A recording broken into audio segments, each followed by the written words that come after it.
Hey guys, in this video, I am going to show you how you can check which graphics card you have on your Windows 11 operating system. Let's jump right in. Method number 1, Device Manager. To start off, right-click on the Windows Start icon and select Device Manager. In the Device Manager window, navigate to Display Adapters. Here, you will find a list displaying all the graphics cards installed on your Windows 11 system.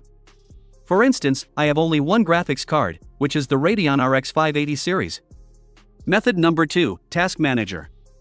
Another way to check your graphics card is through the Task Manager. You can access the Task Manager by searching for it in the search bar or right-clicking on the Windows Start icon. Once in the Task Manager, select the Performance tab. Under the GPU section, you will see your graphics card information, like my Radeon RX 580 series. And also here I can see some more information about the graphics card. If you can match, these two results will be same. So this was the second method. Method number 3, Run Dialog. For our third method, right-click on the Windows Start icon and select Run.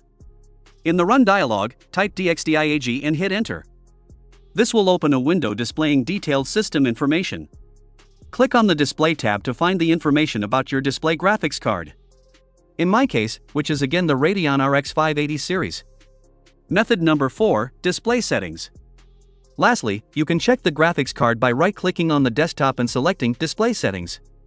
Scroll down to Advanced Display Settings and choose the display screen you want to check. Click on Display Adapter Properties, and a window will pop up showing your graphics card details. Here, you can see the adapter type, confirming once more that I am using the Radeon RX 580 series for my display. So, these are the simple methods you can use to identify the graphics card on your Windows 11 PC. I hope you found this video helpful. Stay tuned for more, and see you in the next video.